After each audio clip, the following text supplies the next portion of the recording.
Hi, I'm Jim Clark. We're speaking today with Layl McDill. Her exhibition, Call and Response, is on view now through March 29th, 2025. Layl, welcome. Thanks for having me. This is so exciting, and thanks to everybody for coming. And I'm very excited to talk about my work and get some response, since it's call and response. So Awesome. Yeah. This show is maximalist, right? I mean, it is rich with detail of every sort. We've got objects large and small that are bursting with visual elements for people to discover. And there's a mix of new and repurposed found objects. Can you tell us a bit about the body of work on display right now? Yeah, so I like to create work where you see it from a distance and you have one experience, and then you come a little closer, you have another experience, and then as you come even closer, you have another experience. And I feel like every time you come to it, I hope you could have even more different experiences. And because that's kind of how I like to look at art myself. I love to have art that has those multiple layers, and you see, the shape of maybe an animal, and then it's like, oh, what is it made out of? And you can connect to those objects, especially the found objects always have that, the background story of this reminds somebody of something, or, where did this come from? And it makes them think of other things that they've had like that, or whatever it is. And then another layer of story of, what is this, how do all these pieces relate to each other, and what is this whole piece telling you? And it's, I hope that, I have a general idea, but I think that people come to the pieces with their own different background and might come away with different experiences and stories out of the pieces. Sure. Yeah. And related to your intention, and I know there's a thematic driver related to science and nature for this show in particular. If you could tell us more about that. And is that an umbrella concern of yours throughout your work as a whole? Has it always been that way? It has not always been. I think story has been something that's been always, like, just the idea of having this sensation of story. Like, people would look at my work and be like, oh, what does this come from? And that fables and fairy tales and that sort of feel. But probably in the last about 8 or 9 years, I've really been more enthralled with, how do I connect all these things I'm learning all the time? Like, I'm a just ferocious podcast listener, that's kind of the thing for a long time, like getting all these little tidbits of information and being like, and then especially, when you start thinking about climate change and you just go, oh my gosh, what can I do about this? And in the last couple of years, I've been like, I feel like as an artist, like I have to make art that has something, tells us something about climate change. It's like, it feels like it just wouldn't be right to exist in the day and age that we live in, to not be making art that has some relation to climate change. And that's another thing that I've kind of been dealing with. It's cognitive dissonance, really. The fact that my favorite material is a plastic, is polymer clay. And I've been using it for 30 years. So and all of us have something in their lives that you love, like you might love flying in an airplane and it's terrible for the world.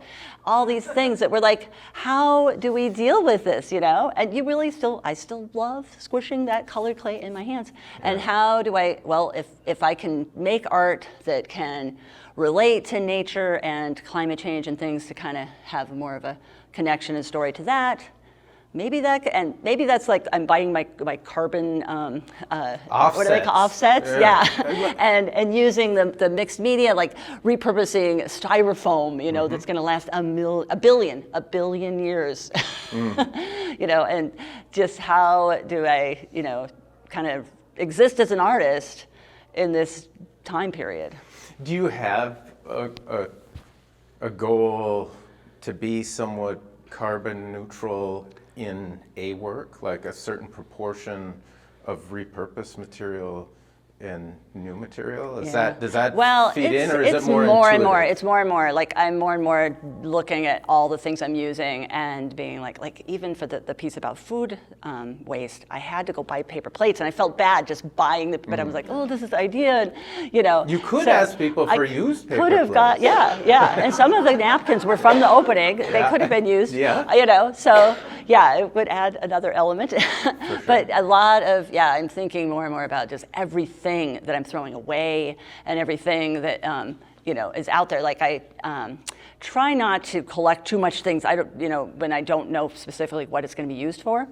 So I will go to a thrift store with like a sketch of, say, like a leaping fox, like this one, and went to the thrift store and literally like match up shapes of things and be like, okay, well, this could be a tail, or oh, this could be this shape, and figure out at the thrift store, like thinking of the thrift store as my storage unit for all my supplies, and just getting what fits into what I'm making. And or people give me things. That's the thing. Once you make stuff like this, a lot of people I know are retiring and cleaning out their basements and their garages, and they'll send me pictures. What about this? And then I try to like only take it if it fits what I'm making, because otherwise you will accumulate way too much and you won't know what you have. Yeah. Or it has to be something really, really unique, and then I know something will come out of it. So I was going to ask process-wise, Yeah. and you've given us some of that already.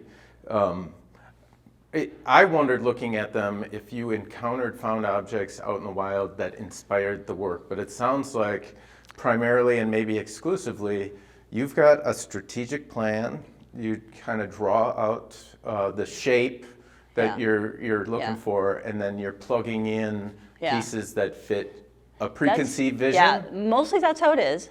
But like the very first big animal I made, which was this rhinoceros, literally was started from a really weird styrofoam piece that was left in the garbage right next to my studio. And that was like, I have to use this for something. So then, so there are the pieces that come to you and you go, okay, like the hedgehog helmet, the hedgehog. That sat in my studio for ages. A friend gave it to me, and I'm like, I don't know, what am I gonna do with this? And then it just burst into my head, oh, this needs to be a hedgehog.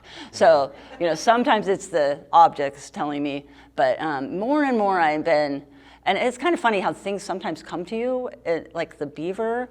I started that piece, I kind of had my drawing, and I was gathering pieces, and I was walking down the alley, and I was studying beavers too, and reading a really great book called Eager Beaver, all about beavers, they're keystone species. And I found the fan that's right there, and I had just learned that beavers, they air condition the forest with their dams. And there's this fan, and I was like, that was actually the starting, the first piece I worked on, and turned it into a fan with fans on it. So, yeah, it's like it's weird serendipity. Yeah, it's kind of like put it out there in the universe, and that things will come to you.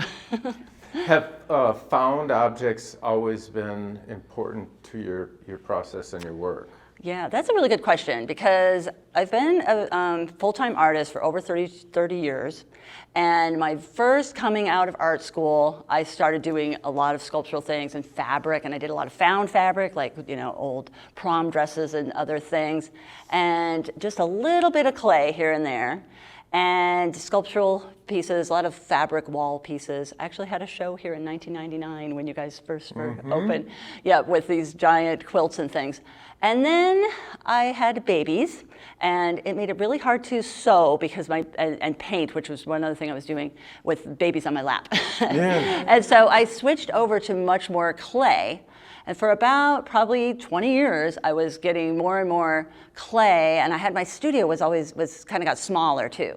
And when you don't have a very big studio, it's hard to have an accumulation of a lot of mixed media and even make bigger pieces. So I was making a lot of pieces that were primarily clay.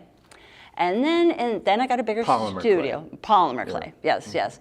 And then when I got a much larger studio in 2019, is when I already was like really ready for bursting with ideas of things I wanted to do that were more mixed media, and starting to think a lot about like climate change and the material I was using and that. And so just getting that more space, getting no more babies on my lap, and expanding, that kind of grew into the more and more mixed media. So yeah, I'm interested to see how it evolves going forward. Yeah. How has your work evolved to this point? Has it always looked like is this your aesthetic? Were you born with it, or was it developed over I think I have a dollhouse aesthetic. Explain that. Yeah, so my first creations, as a child, was building little dollhouses, and then when I was about I was in middle school, so I was kind of old to be doing. We don't judge here. No, but this is, I took over the whole basement building a Smurf village. So and if I would have had polymer clay back then, I mean, I would have been. But I figured out, and I grew up in Wyoming, Gillette, Wyoming. So the only place to get art supplies was the Radio Shack. So, and I did not know anything about any modern art or abstract art or anything. I really only knew, stickers you get at Hallmark and cowboy sculptures. And but I love to make little things and little, things inside of things. And I feel like I'm still that 12-year-old building little things inside of things, but now they're in the shape of like a rhinoceros. Yeah. So I'm pretty lucky, I think, to be able to keep playing that way that I played when I was, 12. Were you always self-assured? I was, and I blame that on the fact that I knew nothing about what was out there in the world. And I kind of feel bad for kids growing up now. They have the internet and they can look and see how amazing all the art is that's out there. And I could draw Garfield, so everybody thought I was an amazing artist. That's all you had to do back then. For sure. And then it's like, oh, I'm great. And I had a mother, and my mom is still amazing, such a supportive, although I think when the Smurf Village was going off into the other rooms, she was a little concerned. But she was always very encouraging and always letting me try different materials. I was in 4-H, so I got to learn, how to do any different technique. And I'd go to the library and find out how to do all these different materials, craft materials and things. And I had a really great high school art teacher too. And he really encouraged my senior year, well, between my junior and senior year, I got to go to Smithsonian. So that was the moment where I was like, I saw pop art. So seeing, things it legitimized like, exactly. Frank Stella's coming off of the walls.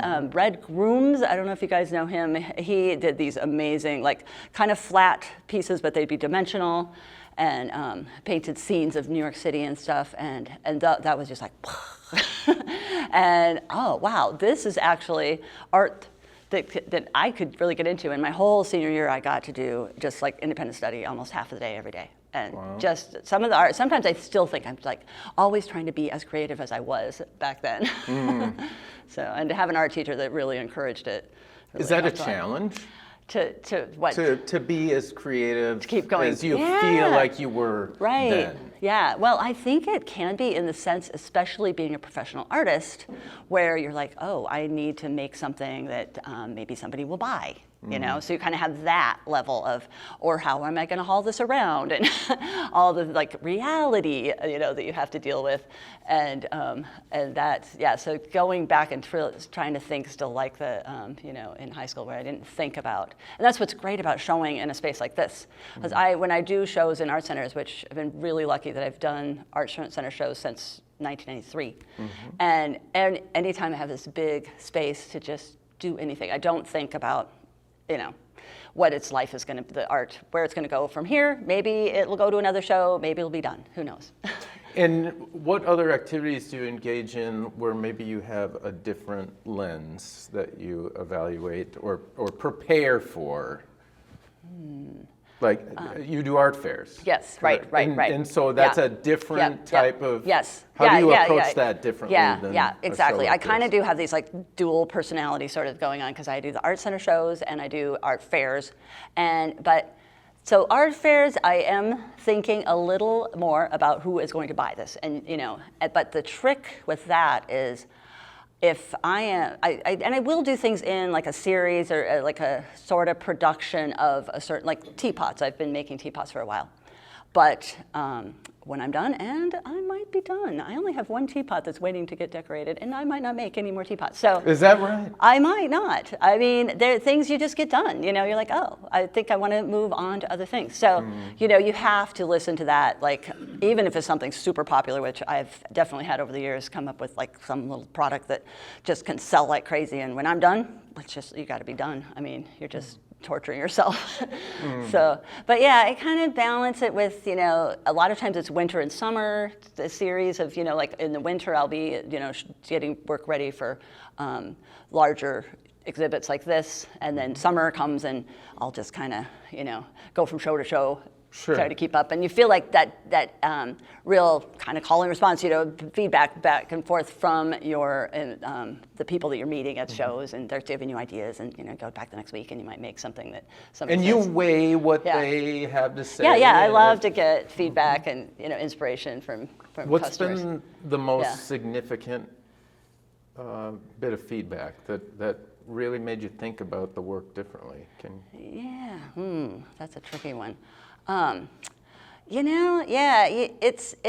what I do love getting to show the work and have people tell me what they see. And at art fairs, that's what's so great is you're putting it up every single week. Sure. And sometimes like something that I think is going to catch people's attention, and I love so much, and I'll put it out, and people walk right by Doesn't it. click. Yeah. And I did try for one summer to put some of my larger pieces in my booth, and I learned that doesn't work at all, because like I'm talking about the distance, people come right up to it and they cannot see what it is at all. They're interested, they think it's cool, but I'll have to be like, okay, back up, and 3 booths down, they're finally like, oh yeah, it's a bison. Right. So yeah, you just when it's great to get that back and forth about what people are getting out of your work. Has it ever,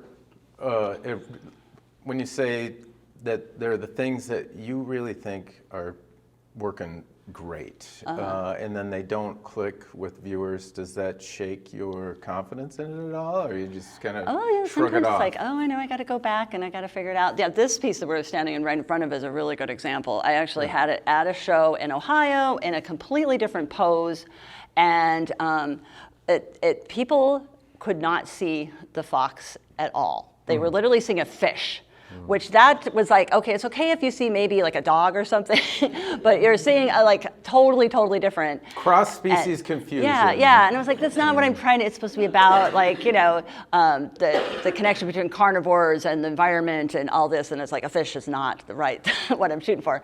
And so I after that show, had it up in my studio, and I would just keep making changes, and finally somebody, because people come in and do classes and things in my studio a lot, so they'd be sitting there staring at it for the whole class, and finally somebody said, oh, it's a fox, and I was like, okay, at least one person, but I had to change the pose. I realized I did too many things that were not fox-like it's huge, it's blue, it didn't have much orange, I added more orange, and its pose was really, really leaping, and so it was a constant like, and now I'm kind of like, okay, if you don't see exactly a fox, at least some people see a fox. For sure.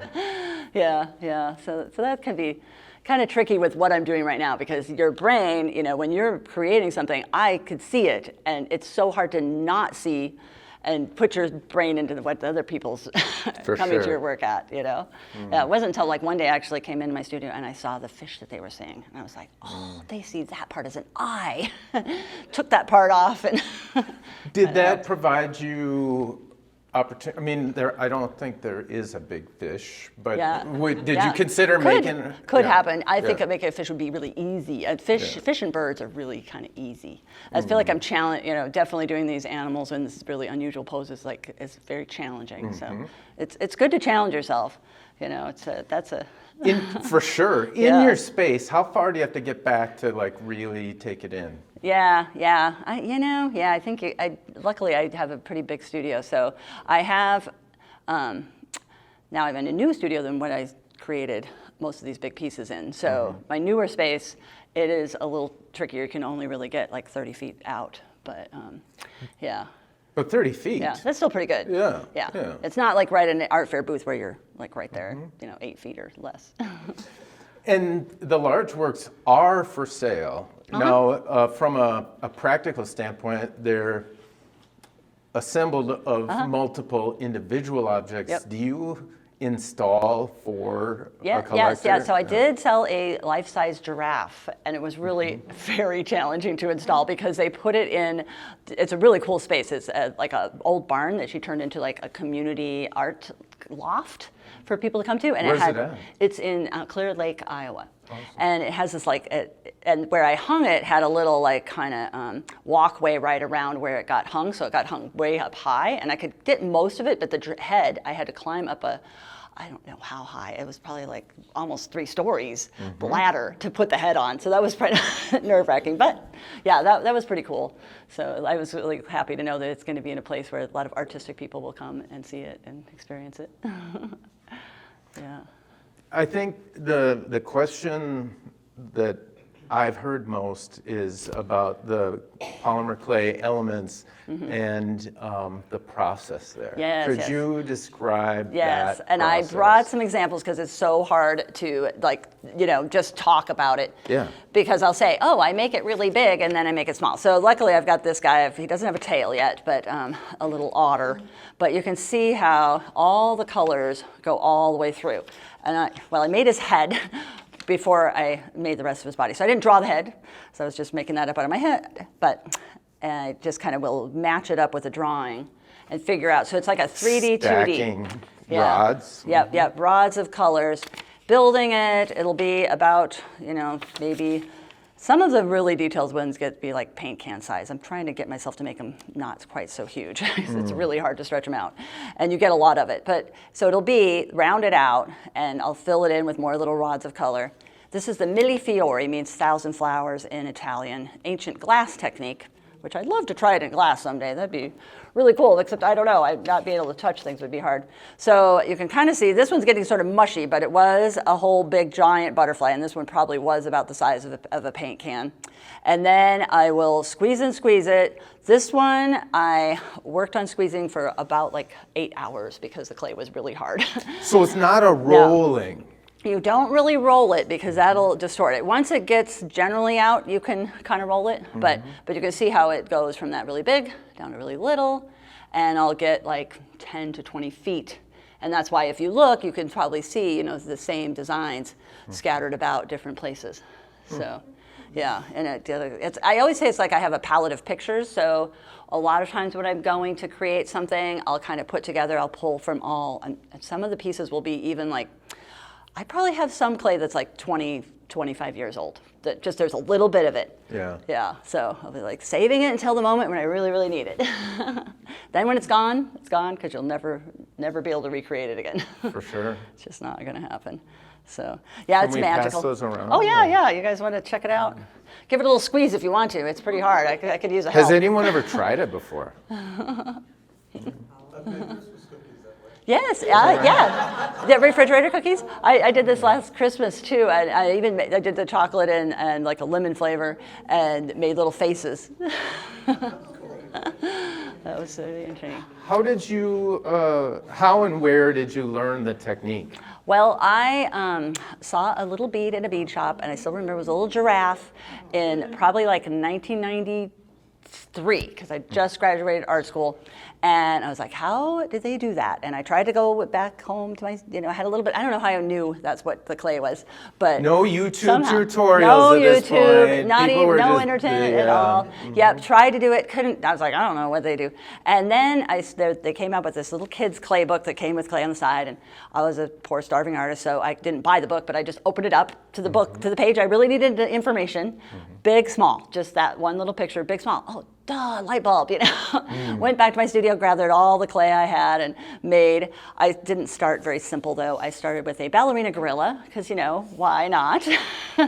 And built one maybe about like this big, and I don't even know if I knew how to like reduce it. It just, finally figured out, and it kind of just totally disappeared. It was really a total failure, but I was super excited about it. I was like, oh, I get it. It's like a puzzle. You got the broad strokes, yeah. And then you filled in the gaps. Yeah, and I was like, I just want to try, and I didn't waste any clay, because what I started doing was, adding that clay onto my mixed media sculptures where it didn't matter, it didn't really look like anything. I'd make like big flat ones, and squeezing those out would get, like this much that didn't work and like this much that did work.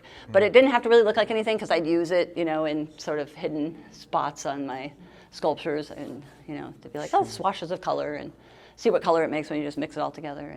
And lots of trial and error, and lots of just acceptance of whatever you get. because you've got a lot of it. Do you still have any elements with the gorilla ballerina? No, that one is completely, They're all I do not off know of where the- that, yeah, there could be, yeah. Photographic? Yeah, that would be really good to know. Yeah, I do have in my studio is a just a strings of all the different designs I've made, and I have one little chunk from the very first year that kind of has funny faces in it, and it's something that broke that I luckily saved that has just a little bit of something in there that's got the older things. But Has your ability with it, in your mind and your comfort with it, has it just continued to grow over the years? Yeah, but I still, sometimes I look back, there's some that I did early on that I look at, wow, I was really patient when I did that one. Like I feel like sometimes I've figured out a lot of shortcuts. So I might not go into all those shading details that I might have done earlier on. So yeah. Do you miss that aspect of the work, or it's well, I mean, you just keep more- evolving, and like I said, as I'm evolving with what I'm doing with the mixed media, maybe it doesn't matter as much exactly. I'm definitely more accepting now of whatever something turns out. So, yeah, I think early on, it's always like, well, there's another one. I'll make another one, and another try at it. Yeah. Layla, what is the aspect of working as an artist that you find most challenging? Well, I think that I've been a full-time artist for over 30 years, and I remember very early on, my mentor that I had, Mimi Holmes, told me that if you're going to be a full-time artist, that you have to understand that you're going to spend half of your time on the business aspect of your art. Which, as a young person right out of art school, wanting to just make, and hearing, I was like, no, don't say that. And she is so right. And every week I feel like I stop and I go, yeah, she's still right. Yeah. I still had to spend and I'm always like, what am I doing? But there's so many things you do. And then I think for me, just finding the ways to get my work out there and do things and market it that are fun for me, and to shift when it's not fun anymore, so.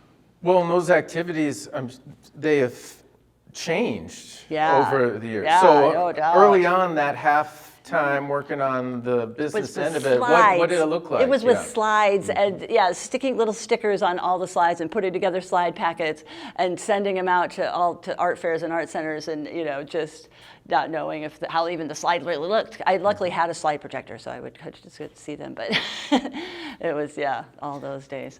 But photographing the work adequately and then sending them off to be developed and made into slides. Yeah, you wouldn't even know until you got the slides back. Do you feel like, there's a lot of things for an artist to engage in nowadays from the business side of things, including engaging with social media. Do you find it easier now, the time that you spend on those activities versus well, especially when it comes to applying for art fairs and things, I can literally be standing in the line at a grocery store and apply for a show, oh no, the deadline's today, you're done. So that is huge. But it's always like, okay, am I doing more of this stuff? But it's easier to research and find out about different art centers, which I actually really enjoy. So everywhere I go, I'm always looking for, different places to show. And Do you think it means more creating time, more making time? I think it's still half and half. The other thing is, too, I also do spend a lot of time volunteering. So that ends up being a lot of I'm chair of the board of an arts organization called Arts Change the World.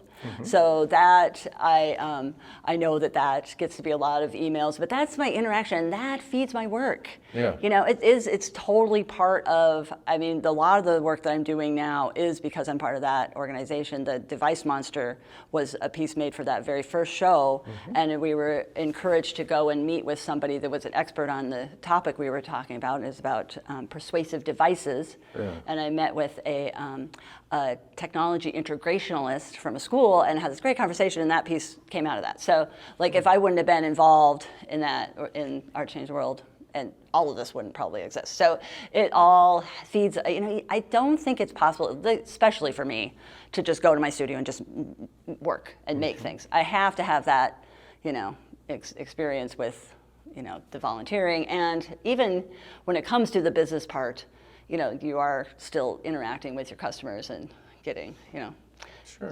getting that feedback. Tell us more about that organization, Art to Change the World. Yeah, so it's a social practice arts organization. There's like 200 or so, 200 to 400 members. A lot of them aren't even artists. So it's like a kind of a feedback from, scientists and teachers and different people. Is it Twin Cities based? It's Twin Cities based, yep. And although there's members from all over the world too. So yeah, my friend Barbara Bridges is the director, and she does amazing. It was her idea out of retirement.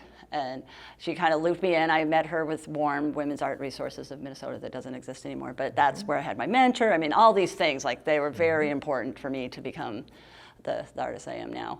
And so it's just a great organization and doing really interesting work too, like with transformational housing.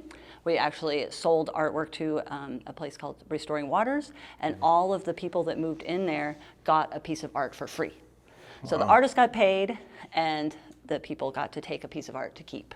Magnificent. So that's very cool. Yeah. Where can people find out more about Art to Yeah, Change you the could World? if you just put in artschangetheworld.org, it's the whole thing written out, .org. Yeah, Cool. There's an abundance of information. Yeah. Awesome. Yeah. Well, let's open it up to questions here. First, I have to say, I wish we'd have had a time lapse for installation because I had no concept of what this was going to look like when all the pieces came in. It's fascinating. From a thrifting standpoint, if you find your perfect item from your list, but it's attached to something else, buttons on a piece of fabric or a shirt or a jacket, what? Yeah, I don't think that's not a problem. I mean, because it just means whatever else that you get is going to become something else for something else. So, You hang on to that yeah, for further yeah, use. Yeah. It's a good point, though. You kind of have to look at everything and you're looking at things in totally a different way when you're going around and looking at shapes. And I'm sure people, if they see me at the thrift store, sometimes I'll lay it on the floor and look at my picture and like, yep, that's right. And I'll kind of draw like this is this shape. And yeah, certain shapes are really hard to find. Like anything sort of. That's with the houses. I get a lot of like little doll houses work really good because you really need those angles. Yeah. It's fascinating that you have preconceived notions of where this is heading. It makes sense, but it's kind of like, how would you even think of that? Yeah. And my question is, how do you catch ideas? I mean, for me, a million things go through my brain. I go, oh, that would be the coolest. No, that would be. Yeah. How do you figure out which are the ones that you Yeah. can grab on and actually wrestle into something that you can display? It's so interesting how different brains work. I feel like I can be very focused on like the one idea that thing that I'm working on, and sometimes I'll get other ideas, but I feel like I'll just let those go because they'll come back or they'll be there another time. If they're any good, they'll stick. If they're any good, they just stick. And I will ruminate on whatever piece I'm working on. It's like getting built in my head like nonstop. And I'm usually like, that's the thing. I'm going to do it. I'm going to make it. And I usually focus on that one thing the whole time. This Fox piece was really unusual because I thought it was done, and then it was a whole nother year of just adding to it here and there. But usually I'm like, right now, back in my studio, I'm doing otters. So everything in my brain is otters, otters, and sea urchins that are going with them. So I'm thinking about those, and if I'm finding objects that are going with those, it's like, anything else. I feel like, yeah. There's you can't be afraid that you're going to lose an idea because there's tons out there.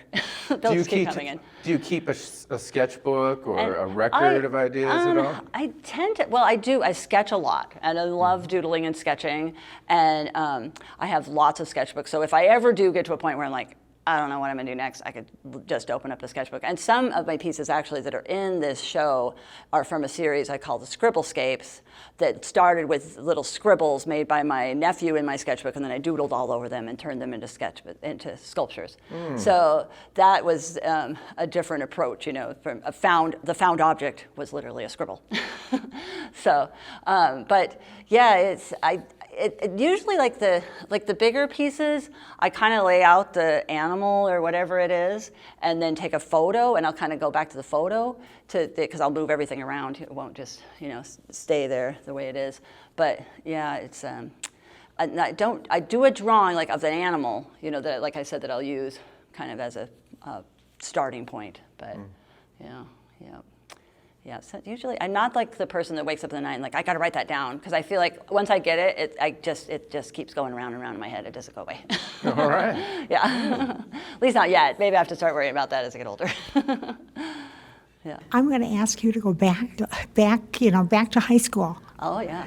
So you had your everything laying out, and you were doing everything. And how did you get to college?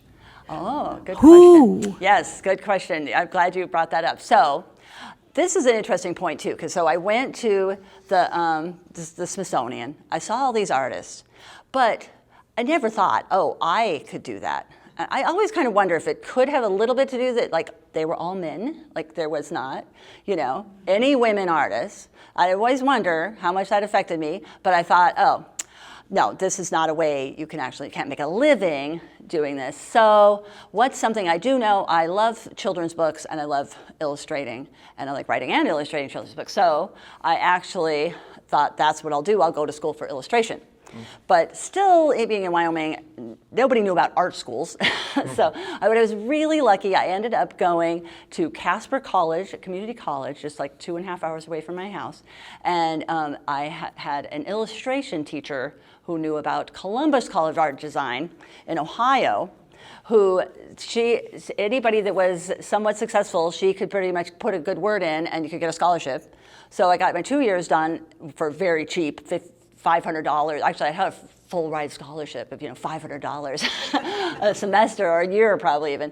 And so at least those 2 years were like cost nothing. And so then going to art school for the 3 years, still pretty pricey, but at least it was only 3. But through art school, I was like, I illustrated. I illustrated like crazy. I mean, I was kind of an obsessive person. I literally fully wrote and illustrated 3 books just on my own and sent them. And usually you just have to do like a few examples and dummies and send them out. And I sent them to every publisher, because it was a great little book that I could get sent them out to every one of them. No luck. And then I did do 2 in college and then 1 out of college, little books that I illustrated for a small publishing company. And I was like, this is not my favorite. They always tell you to change the part that you like the most. And I was like, this is not dimensional enough.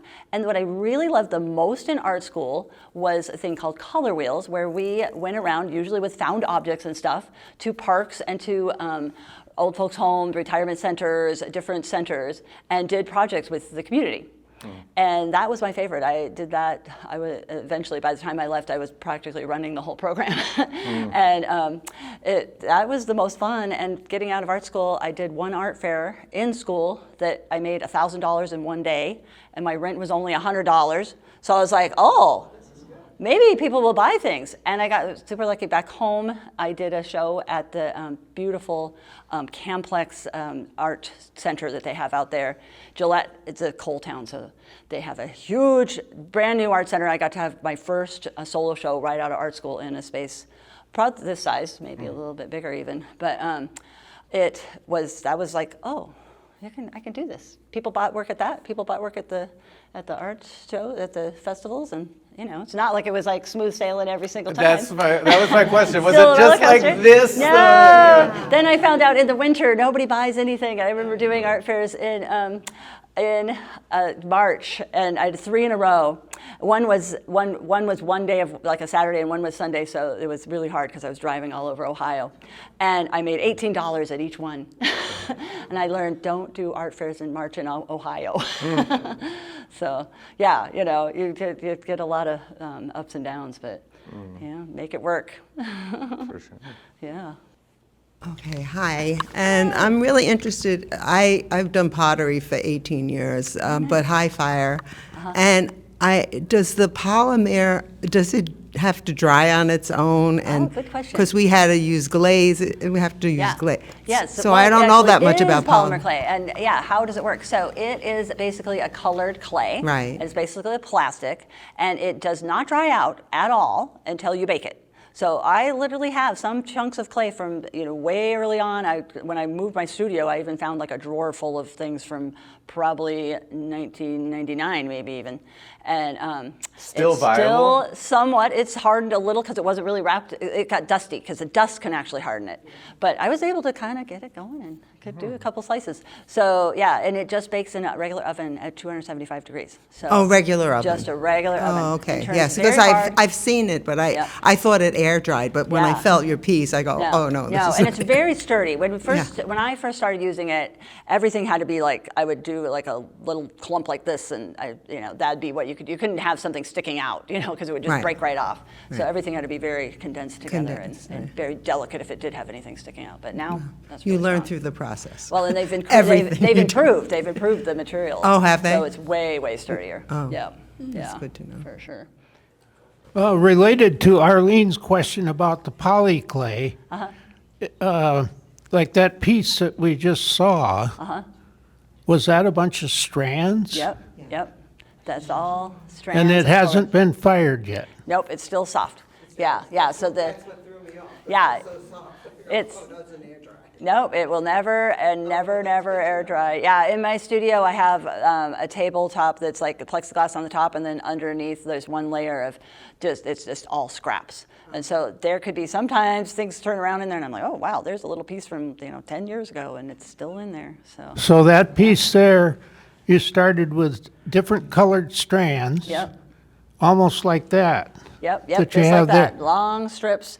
Yep, everything. A lot of times I'll start, especially if an animal, I'll start with the eye. And I always tell people, really simple to think of it as worms and blankets. So the eye is a little worm, and then to get the white around it, I did a little blanket. But I would have made that tiny eye right there really short and squat too.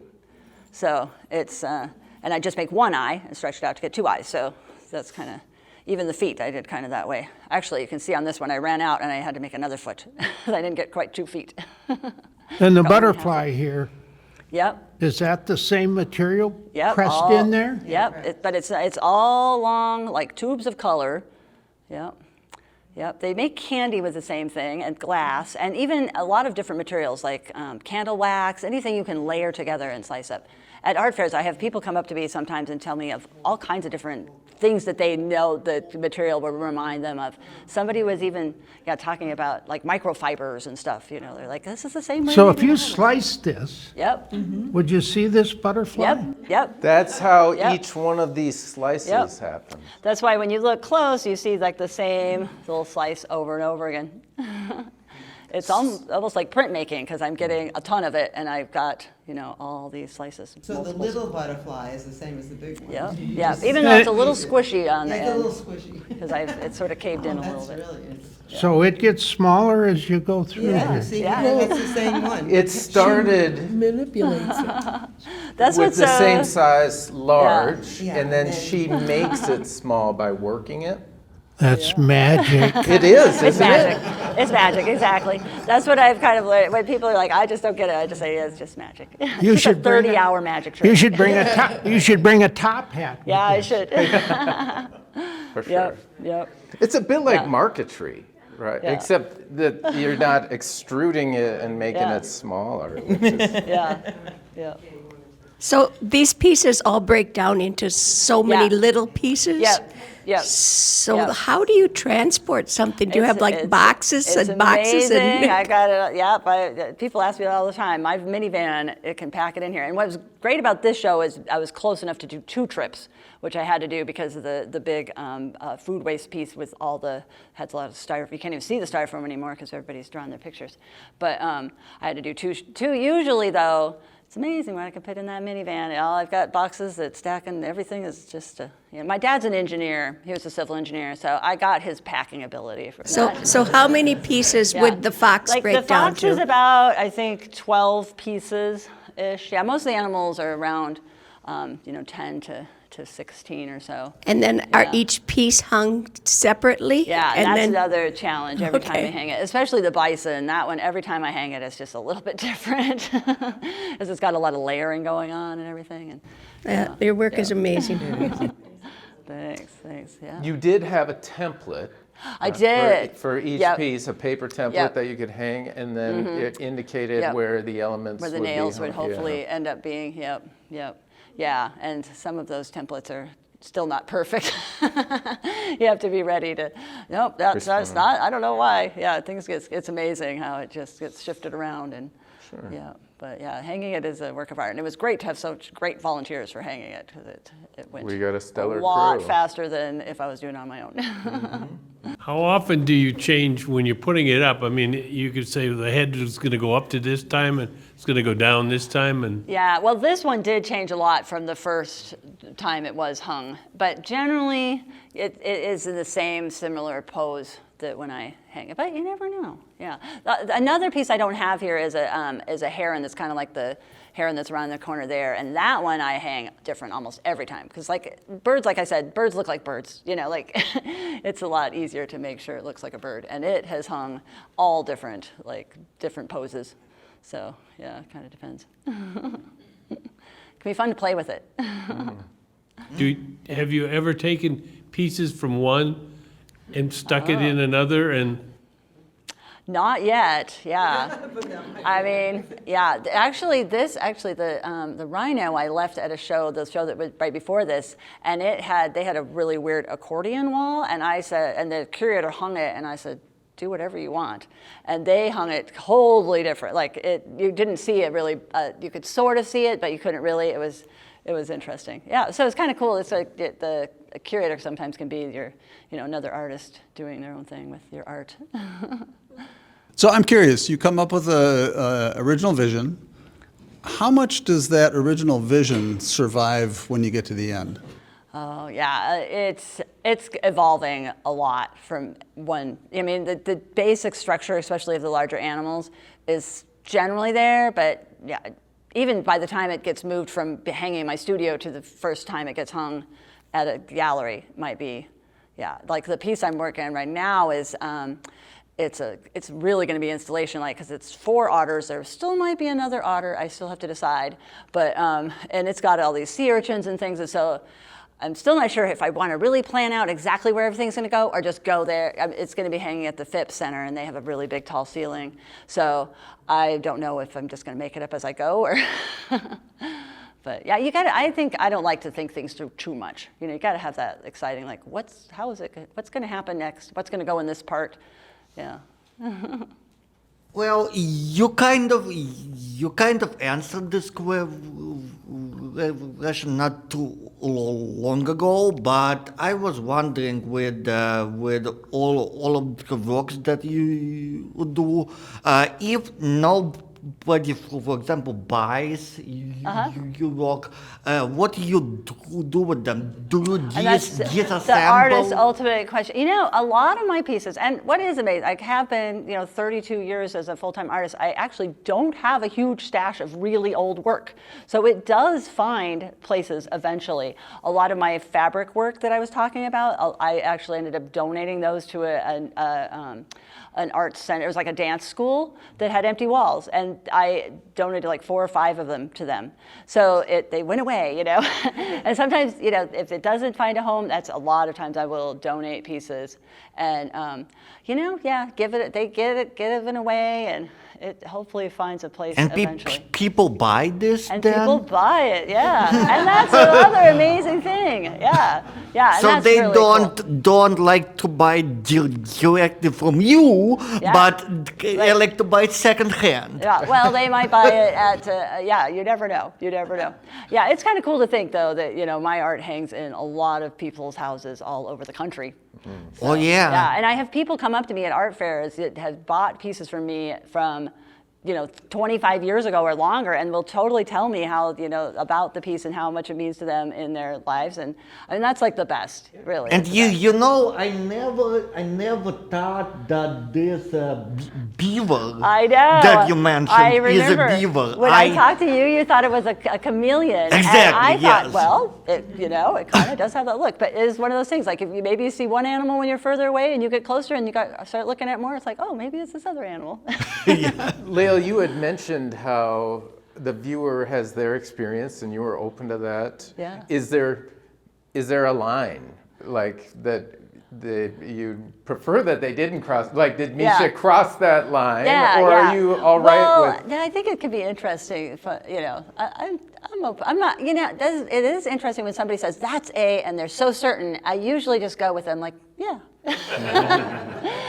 Why correct you in your moment of your own experience? But as you get to it again, you might see something else. So. There's a bathroom on the right. Yeah. Bad Moonrise. Yeah, right. That's right. Took me a second. It's all good. Yeah. Misheard lyrics, you know? Yeah, exactly. And it's a whole different thing. Yeah. Something we really didn't talk about too is in this show, I really focused on being interactive, bringing all my interactive pieces. And it's been super fun to see how other people experience that part of it, especially with the food waste piece, because I was like, I don't know what's going to happen with this. It had like 3 plates on it. And then at the opening, it just kept getting more and more full. And I was like, yes, this is what I wanted. I really needed the community to be part of that creation of the work. So yeah, it's been, and it's fun to see that give and take and additions. Awesome. Yeah. Layl, thank you so much for Thanks. sharing your work with our community. Thanks for having me. Thanks for coming. This is really fun. Awesome. We've been speaking with Layl McDill about her exhibition Call and Response on view now in the Redepenning Gallery until March 22nd, 2025.